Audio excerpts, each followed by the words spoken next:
Hello बच्चों, आज हम पढ़ने वाले हैं पाइथागोरस साहब की प्रमेय। पाइथागोरस साहब थे, उन्होंने एक समकोण त्रिभुज के बारे में एक प्रमेय दी थी। सबसे पहली बात, हमें एक चीज़ याद रखना है, जो पाइथागोरस प्रमेय है वो सिर्फ और सिर्फ समकोण त्रिभुज में ही वैलिड होती है। समकोण त्रिभुज क्या होता है? जिसका एक एंगल 90 डिग्री का हो। उन्होंने क्या बोला था कि समकोण त्रिभुज में एक भुजा सबसे लंबी होगी, जिसको हम क्या बोलेंगे? जिसको हम बोलेंगे कर्ण। कर्ण की पहचान क्या है?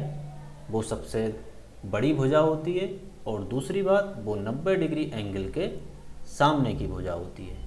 अब ये तो एक भुजा की बात हो गई, लेकिन भुजाएं तो तीन हैं, और एक होता है आधार।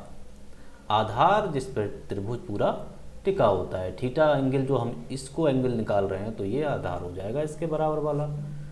और थीटा के सामने जो एंगल होता है वो होता है लंब। ठीक है, 90 डिग्री के सामने का एंगल कर्ण, और जो एंगल थीटा दिया हुआ है उसके सामने का एंगल, उसके सामने की भुजा लंब।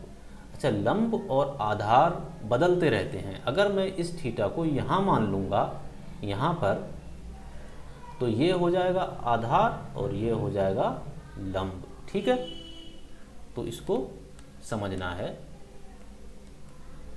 अच्छा, पाइथागोरस प्रमेय कहती क्या है? जो कर्ण का स्क्वायर है ये, वो बराबर होगा आधार स्क्वायर प्लस लंब स्क्वायर। मान लिया कर्ण जो है वो हमारा AC है, इसका स्क्वायर बराबर होगा AB square plus BC square. अगर AC बराबर होगा हमारा अंडर रूट में AB square plus BC square. फ़ायदा क्या है हमें पाइथागोरस प्रमेय से? हमें सबसे ज़्यादा फ़ायदा है, अगर हमें कोई दो भुजाएं पता हैं, लंब और आधार पता हैं, तो हम उसे कर्ण पता कर सकते हैं, या कर्ण और आधार पता हैं तो हम लंब पता कर सकते हैं।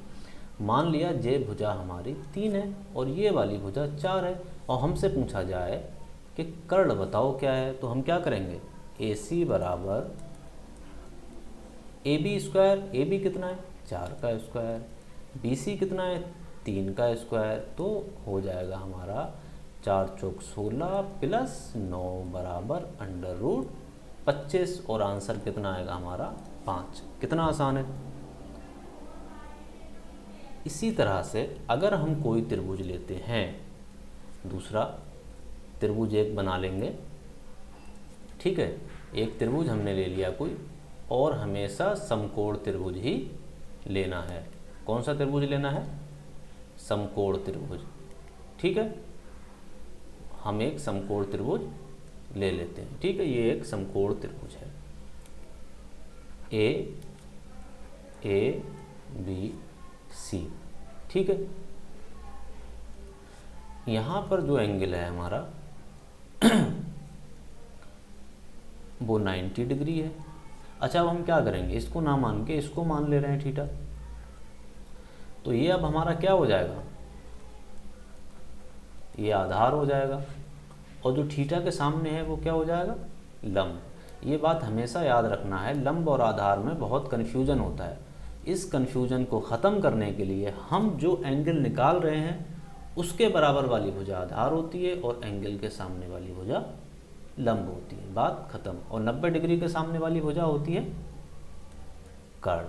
ठीक है, हमें कर्ण पता है, कितना है?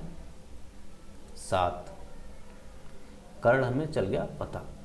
ठीक है, कर्ण हमारा 7 है। आधार हमें मान लिया, हमारा आधार कितना है? 4। हमसे पूछा जाए लंब ज्ञात कीजिए, क्या निकालना है हमें? लंब। तो लंब हमारा फार्मूला तो वो कहता है कर्ण बराबर, या हम इसको अब शॉर्ट में लिख लेते हैं,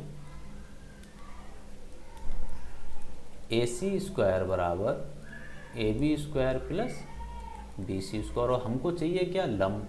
क्या चाहिए? AB निकालना है। तो क्या करेंगे? AB स्क्वायर बराबर AC square minus BC square. कर्ण में से आधार का स्क्वायर घटा देंगे, तो AB स्क्वायर बराबर AC कितना है हमारा 7 का स्क्वायर माइनस BC कितना है हमारा 4 का स्क्वायर। तो AB स्क्वायर बराबर क्या हो जाएगा 7 सत्ते 49 माइनस 16 33 बचा। तो AB बराबर हमारा क्या हो जाएगा √33। उम्मीद है पाइथागोरस प्रमेय समझ में आ रही होगी, और अगर समझ में आ रही है तो चैनल ज़रूर सब्सक्राइब कर लें, ठीक है। अब एक सवाल आप लोगों के लिए मैं बनाता हूँ, ठीक है।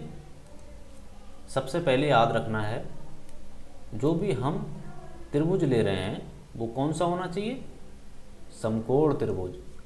हमेशा समकोण त्रिभुज होना चाहिए, 90 डिग्री यहाँ पर एंगल आना चाहिए, ठीक है।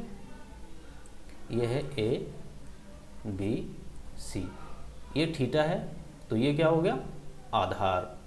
आधार हमने आपको दे दिया 7 और ये आपको दे दिया हमने 5। तो आपसे पूछा है कर्ण बताओ, ठीक है। तो कर्ण बता के कमेंट में आपको आंसर लिखना है, ठीक है।